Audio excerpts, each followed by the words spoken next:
Just another day documenting my journey as a founder building an 8-figure business, and what a fucking afternoon it is. It never gets old, you know? I love making these end of day recap vlogs in here. Look at this. Wow.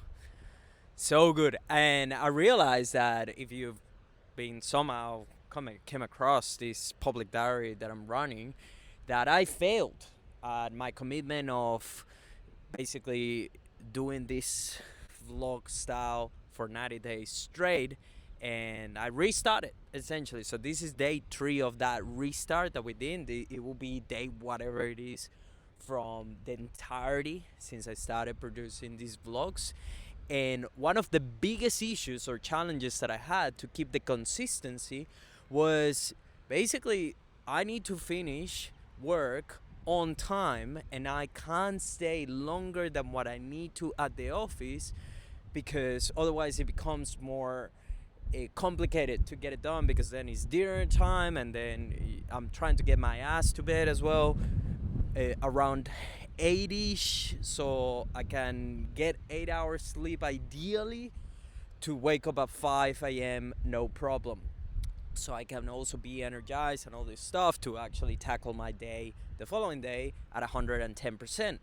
So I orchestrate my entire days so I can make the most of it and remove as much thinking as possible. That's one thing that I thought I was doing already pretty good, but I don't think now that I did.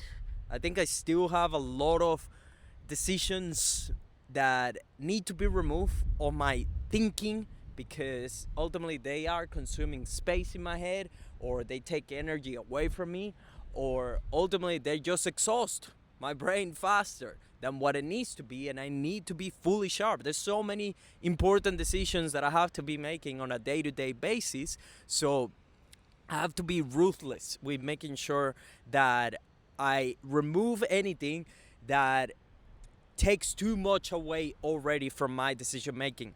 And a lot of that came from my team. That's another thing that I've realized, that I kind of, and this is a me problem that obviously I've been carrying all the way from the previous years. That was me giving the answers to my team instead of making them think. Instead of forcing them to think, I would just give them the answer, because in my mind it was like, oh, if I give them the answer, it will be quicker. We'll get through this conversation quicker and so on.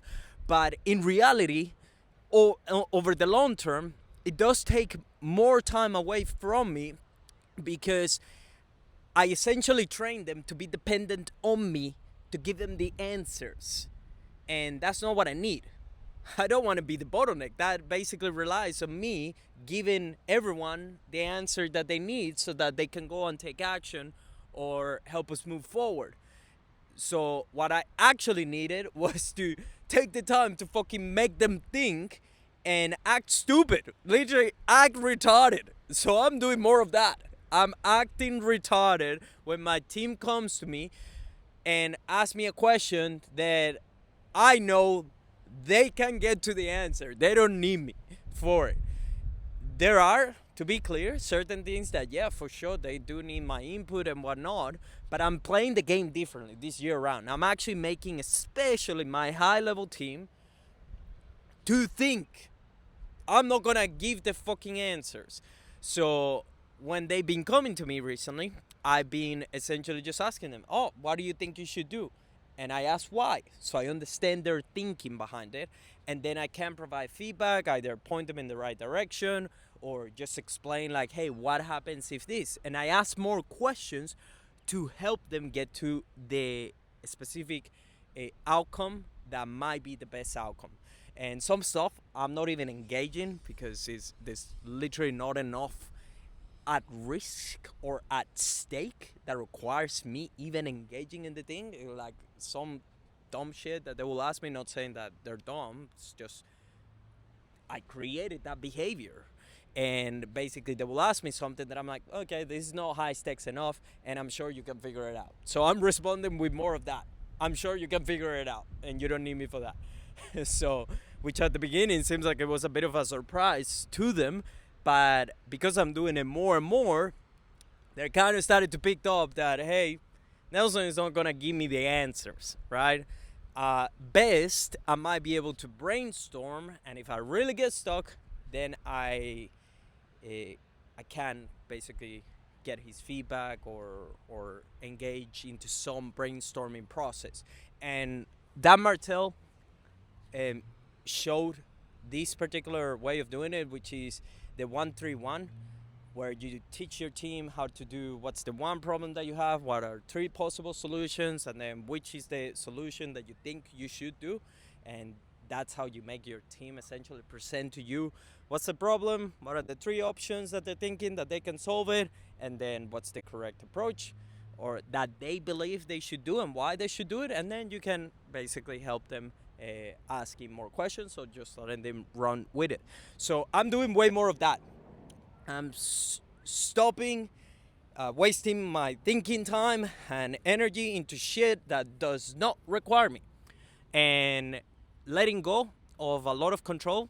Even though I thought I was doing really good at this, clearly not, because part of me wanted to still control the narrative and telling them what they needed to do.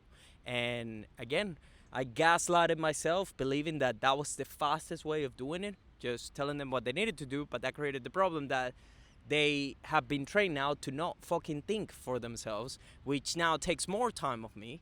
And overall, yeah, it didn't benefit the team at all, because I created people that are dependent on getting some input from me, when in reality my team is exceptional. They're awesome. They don't need me for all the stuff. And don't get me wrong, they still need training, and I can provide still obviously a ton of value to them and all these things to help them get better. But there's a lot of stuff that they don't really need me, that they can figure it out. They're at a level now that they can just figure it out.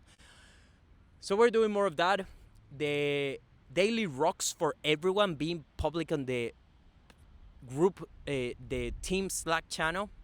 So everyone at the beginning of the day, they share their 3 rocks, meaning the 3 most powerful needle moving things that they will be working on during that day, on top of their whatever tasks they have to complete for that day that are just literally a part of the day and whatnot. And that has been working really well to keep everyone accountable, working towards things that are actually important to the business. So overall, I'm feeling really good about the week. Nothing major has happened yet. We did have an issue today with a job of one of our oldest clients that our head of content went to shoot, and there's some issues with some permits that the client didn't have and whatnot.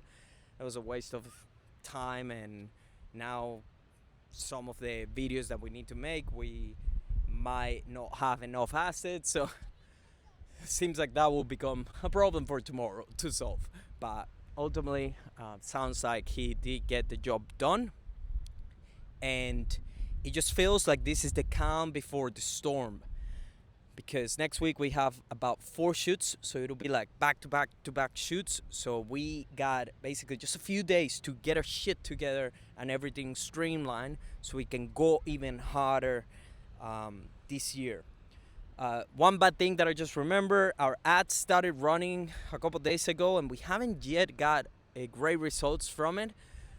So that's not good. We're gonna have to figure that out, and I have a couple of ideas of what could be the fix to that, but we'll worry about that tomorrow. We're letting it rip for now and just see what happens after that. And I was gonna share one more thing that was actually, the big lesson from today was actually that we said no to a money-making opportunity that just isn't the right opportunity. So we have one of our incredible podcast partners. He's one of our best clients. He's awesome to work with, and he essentially wants to get himself on other podcasts. And he was talking to our producer on a pre-shoot meeting ahead of his next shoot, and he was like, hey, do you guys do this? Can you help me get on other podcasts and stuff? And we have done this for other podcast partners in the past, and we have done it for ourselves, but this is a very time consuming activity. It's not that easy as some people might believe it is, and we know what goes into it because again we have done it in the past.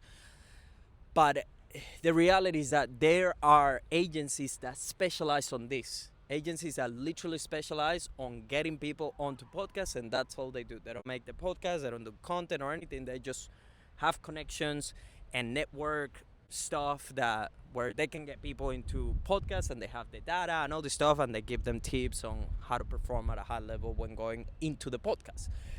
So it's something that we have kept kind of in the back of our minds, like, hey, this could be obviously an easy add-on if we do it correctly and we put a system behind it, and we can make more money from the people that work with us, and we can take more control and make some great content out of it. But it is time consuming. We don't have a systematic way of doing it. So it became a really attractive money opportunity. But after I did some thinking, I'm like, man, you know what? This sounds great. And I would really love to do it for our client because he's a great client. And I know we can create a great system around it. But the reality is that this is a distraction. This is a shiny object. We'll make some money, but at the same time, it's going to require a lot of resources to put a great system behind it. And ultimately, even if we charge, I was like, maybe we charge like $5,000 extra per month to do it or whatnot. And even then, that's not enough money. That's less than half of what we make from selling one podcast license. So I was like, why the fuck we will do that? It's going to take more time, more resources. We know what goes into it. And we're going to have to allocate one of our best team members to do that, which means we have to take her then away from doing all the things that are going to help us with the podcast license and our Done For You clients for an extra $5,000 a month, when selling one license makes more than double that, and getting a Done For You podcast partner makes way more than that. So I was like, you know what? It might not be worth it. It's not worth it, at least now. I think it will be a great opportunity down the track, just putting this as an upsell. It will be an easy low-hanging fruit, and it will deliver more value to our clients. We'll make it easier once we have the proper system to do it consistently and repeatedly. But right now, it's not helping with the goal. Especially our goal to hit $1 million months requires all concentrated focus and effort into that. And we had to say no, basically, to this great money-making opportunity for the bigger picture. Because even though that's money today and potentially that's making our client even happier, it's not really helping with what we're trying to accomplish this year. And you can only accomplish certain amount of goals in the year, and we're talking like big goals. So I would rather concentrate all efforts into that one goal, because I understand now at this level of the game that you can put several little goals, but big goals, you likely just have maybe 3 at best that you will be able to accomplish in 1 year. So we're concentrated all our efforts into those 3 goals that we have. And I did some planning behind that as well today as one of my daily rocks. The goals for this year are, even saying this out loud, these 3 things is like, fuck. Yeah, that is scary. How the fuck are we gonna do it? We will do it. I know we can do it. We have all the tools, all the knowledge, all the how. It's about execution. So we will hit $1 million months. We will generate 1 billion views for all our clients, and we will grow my personal brand and vibes to 100,000 followers collectively across all platforms. Those are the three goals for 2026, and why we say no to other money opportunities, because they were not in full alignment with those three goals. What we will do though is, in the meantime, we will be getting myself on podcast, because we said that that was something that we needed to do, because in that way, not only we're helping our own brand and making more content and more association and all these things, building relationships, giving or making more people aware about what we do, but also we can then build a system by doing it for ourselves. We can build a system and then offer it to clients as upsells. So that's going to be the approach. And because we essentially said no to a money opportunity, we now have to remain focused on the big picture so that we can make up for that opportunity that we just passed on. So that's how we do it. We will stay focused on our main goals.